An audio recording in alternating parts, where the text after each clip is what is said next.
Welcome to the Special Needs Kids Are People Too podcast with Amy Bodkin, EDS. Amy is an autistic adult who also happens to be a school psychologist turned special needs consultant and public speaker. She's also a homeschooling mom to 2 autistic kiddos, a yoga instructor, a card-carrying Trekkie, and an all-around fun person. And last but not least, Amy is an advocate for seeing every child as a person, not a diagnosis. Because a special needs kid is just like any other child, just more so. Here's Amy Bodkin. Hi, I'm Amy Bodkin, coming to you from the blanket fort in my office, and welcome to Special Needs Kids Are People Too. Today, we're going to be talking about what inclusion really means. True inclusion means accepting people for who they are, where they are, without any strings attached, but also without elevating them to the level of a superhero, or even just above yourself. There is an episode of Star Trek, there's always an episode of Star Trek, guys, that teaches just about any social concept that I'm needing to learn. It was in The Next Generation. It's called The Dolphin. And in it, Commander Riker and Guinan are showing Wesley how you flirt with a girl. And Commander Riker is trying all his best lines. And Guinan says, "Careful, putting me on a pedestal so high you may not be able to reach me." And then Commander Riker says, "Then I'll learn how to fly. You are the heart of my day and the soul of my night." And what Guinan says in that line about being careful not to put me on a pedestal so high that you may not be able to reach me, that is exactly what happens when we don't accept people at our own level. When we don't truly accept people as being just like us at our level, and instead we elevate them and say, "Oh, well, they've got this superpower, or they're so amazing, or they're such an inspiration," you're no longer at the same level. And when you put someone on a pedestal like that, it can make it very difficult for you to reach them, and reach them relationally. How do you have a relationship with somebody who you have placed up high on a pedestal? It's difficult. You can't really have a truly open relationship. And that's really where a lot of the issues come with inclusion. Either we are saying, "Oh, it's inclusion," because we're making it look like this child is getting to participate like everybody else, even though what they're actually doing is not meaningful at all. It just looks like what everybody's doing. I teach classes for a Charlotte Mason Plenary co-op.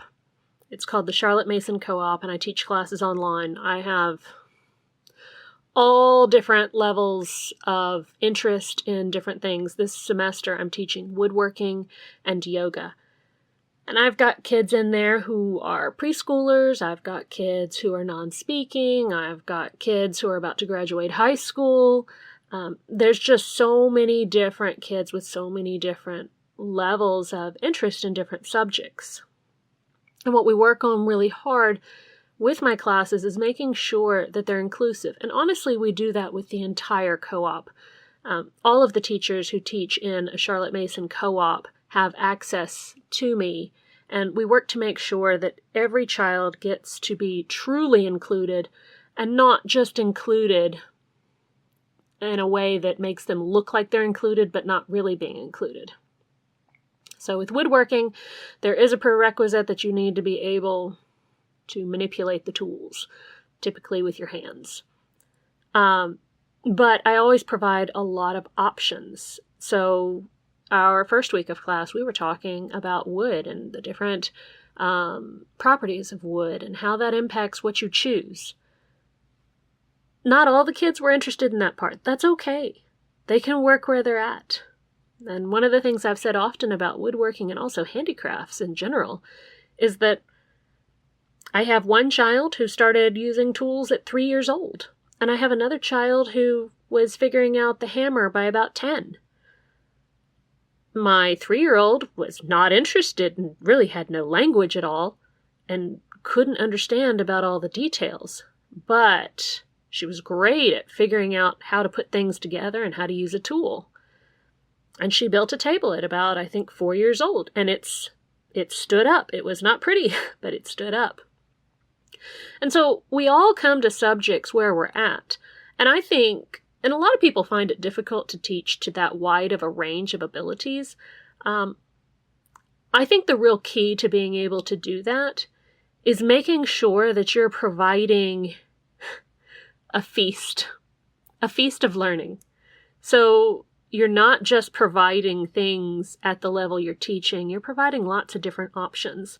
And you're providing opportunities to participate at whatever level's comfortable for you, and it's still meaningful. The kids in my woodworking class, they're going to get experience using tools, they're going to learn what the tools are and how they're used, and they're going to make some things. Now, some of them may end up making some, absolutely gorgeous, intricate string art. And some of them might use some simple patterns and use rubber bands, because that works better for their fine motor skills. You just never know.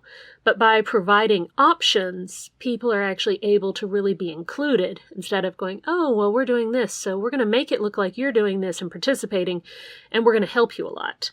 You want people to be able to participate where they're ready, not where we can drag them along to. That's not really true inclusion. And on the reverse end of that is the whole superhero concept. Oh, you're such an inspiration. Oh, you've got such a cool superpower. Or, well, this is my little superhero. Those things also separate us. Inclusion is about keeping people from feeling isolated. And you can isolate somebody by dragging them along and not having anything for them. And you can isolate people by, praising them so much that they're not at all like you. And now for a word from our sponsors. Hey guys, this is Amy from amybodkin.com. I wanted to let you know that we're starting a new type of episode on the podcast called Dear Amy. We would love for you to submit the questions you have about homeschooling and life in general with special needs to amybodkin.com/dear-amy. I'm looking forward to discussing some of the topics that are important in your life.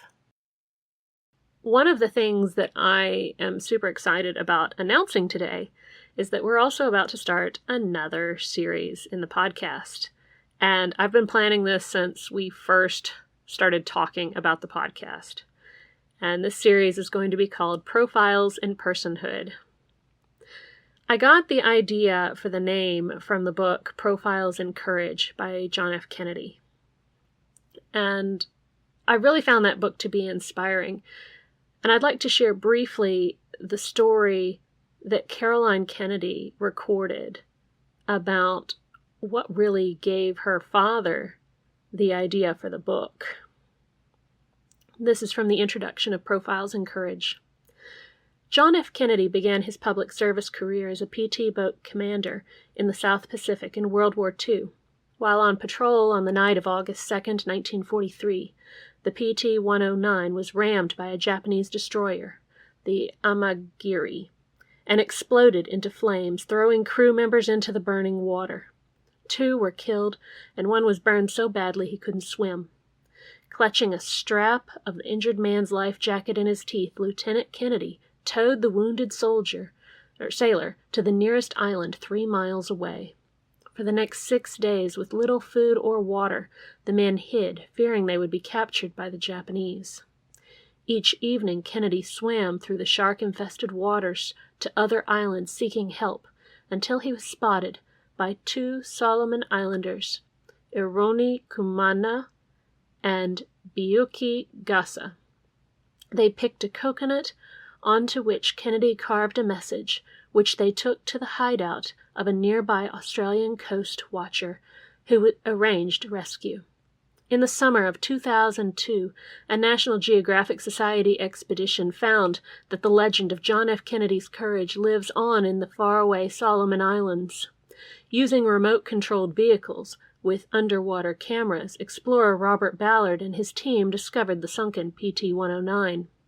Expedition members met Ironi Kumana, the man whose simple canoe saved my father's life and changed the course of history, and his son, John F. Kennedy Kumana. My father's bravery earned him the Navy and Marine Corps Medal for extremely heroic conduct and a Purple Heart for his injuries. It also led to profiles in courage. The collision with the Japanese destroyer left him with a spinal injury which required surgery in the winter of 1954 to 55. Elected to the U.S. Senate 2 years before, my father was interested in understanding the qualities that make a great senator. Just like there are events and qualities that shape who we become to make us into great leaders, things that build courage, there are also experiences and qualities that shape all of us into the people that we become. And I think this is particularly important when we're talking about any kind of special need. And what I mean by special need is not necessarily that, oh, you have a special need. We all have special needs at some point in our lives. Nobody gets out of this life without coming across something that's difficult. Whether it's developmental, learning, trauma, everybody has something at some point. Maybe not all the time, but at some point. And so I feel like it would be a wonderful thing for us to explore some of these qualities and experiences that have helped shape other special needs kids, adults, autistic adults, and not just autistic.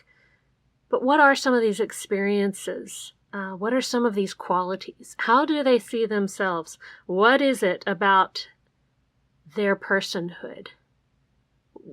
What has contributed to the person that they've become? I tell people all the time, if you want to tell me about your kid, I want to hear about what they're interested in. Because what they're interested in tells me a whole lot more than numbers on a test.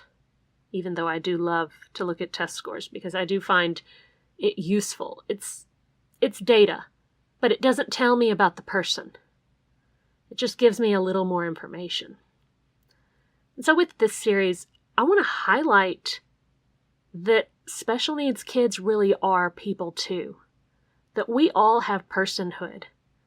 And some of that uniqueness that contributes to the people that we become. And I've already promised that I will let my kids go first because they have been asking and asking to get to be included. Sometimes it'll be kids. Sometimes it will be adults. And I'm going to start out with some of my clients, but we'll be definitely offering up opportunities for other people to make submissions to participate. The thing is, this podcast, it's called Special Needs Kids Are People Too. And I could talk about my experiences all day long. But if I give you just my experiences, then you're only getting my experiences. And so what I'd like to do is open up this conversation sometimes to include other voices so that we can talk about what their experiences are, how those experiences have shaped them into the person that they are. I think it's going to be a lot of fun. I'm very curious to hear about different people's special interests, their experiences. How do you see yourself? What do you think about your diagnoses? What are your diagnoses? What do you think of that? How do you see yourself? Do you like yourself? What do you like about yourself? What do you not like about yourself?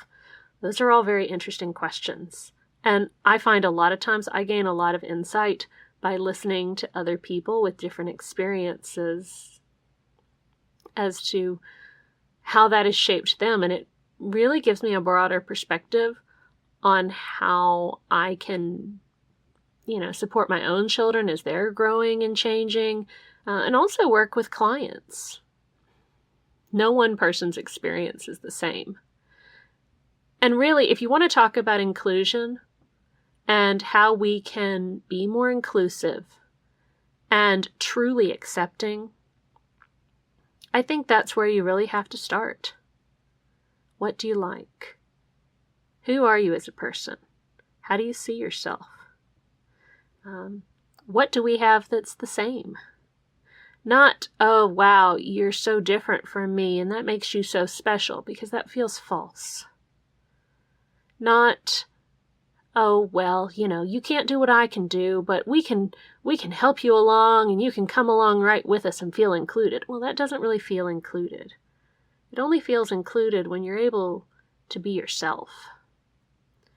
When you're able to work where you're at. We've got a long ways to go on that. There are a lot of times when I was working in schools that I saw kids in inclusion, but they were not working where they were at. They were maybe a middle school student in an inclusion classroom, but their language skills were at a first grade level, and they were being asked to do middle school work with supports. And it wasn't actually truly inclusive. And it can go the other way too. We can, make a big deal out of people's gifts. And we do that a lot of times to gifted kids, and then we end up isolating them instead. Which giftedness and special needs, that's a whole nother kettle of fish in and of itself. What if instead of labeling people, we just provided opportunities for everybody to work where they're at? Do we have to always grade things? Yes, there are certain times where it is essential that things be at a particular grade level. There are certain topics that are not appropriate until we have a certain level of receptive language, or a certain level of understanding about things in the world, so that we aren't feeling quite so sensitive. But a lot of things don't have to be graded like that. And a lot of things don't have to be just all kids the same age or all the same developmental level. A lot of it comes down to your expectations. If we can modify our expectations and allow people to work where they're at, then they have the ability to work on the things that are right for them at this moment. But if our expectations are that they have to have a particular grade to pass, or they have to be able to accomplish a certain amount of work, that's where we're going to have problems. Because some people just aren't going to meet those expectations in the way that you expect at that moment. Either because it's not right for them at this moment, they've already done it. That causes less of a problem in some ways as far as meeting the expectation, but it does lead to some behavioral issues sometimes too. But when we give people wiggle room when they're learning, say, here's the project we're going to be working on for woodworking. We're going to do string art. You've got options. You can pick whatever pattern you want. A simple pattern to choose might be a simple star pattern because it requires fewer nails and we can use them all at the corners and then use rubber bands to connect them, like colored yellow rubber bands. But, we can also do a really complicated cactus that's got several different colors going on and different design patterns with the string. And providing those options gives people the opportunity to work where they're at, but they're still doing the same thing. They're still learning the same things. Everyone might not catch all the details, but they're all still working together, learning the same basic things at their level. And to me, that's what real inclusion is. And I do the same thing when I teach yoga too. I almost always teach family yoga these days. So I have adults, I have children, I have people with physical disabilities. And we always, make it fun. We include imagination, music, things like that, where we can all kind of connect together. And then we find different options for different poses. So I might demonstrate a pose standing up. I might demonstrate a pose sitting in a chair. I might have a kid who's not paying attention at all and running around the room, and that's totally fine. We have a saying in yoga called mind your own mat. And I guess that's kind of what I have come to see as true inclusion and has influenced me as a teacher. Mind your own mat means let people work where they're at in your class. So no matter where I am, I'm trying to remember, you need to work where you're at. And I used to do this all the time when I would go to the grocery store with my kids, constantly telling myself, mind your own mat, mind your own mat, because the temptation is strong to want people to act the way you think that they should or to be working on the things that you think that they should. But in reality, people have to work where they're at. And sometimes where they're at is not at all where everybody else is, and that's okay. They have to take their steps to get where they're going, and trying to rush them isn't going to help matters. So, if you want to be really inclusive, mind your own mat. Let people around you work where they're at. And try to connect with them as people at the same level. We're both human beings. We both eat. We both have friends. Whatever it is you both have, everybody has something in common. Find those commonalities. And try not to make those differences such a big deal, whether it's in one direction or another. Don't lift someone on a pedestal that it's too high for you to reach and connect with. And don't drag someone along down behind you. They're going to get into some scrapes and bumps along the way if you're doing that. So, for true inclusion, mind your own mat. Work where you're at. And try to connect with each other where you're at, where you have common interests and similarities. Thanks for joining me. Looking forward to seeing you guys next time.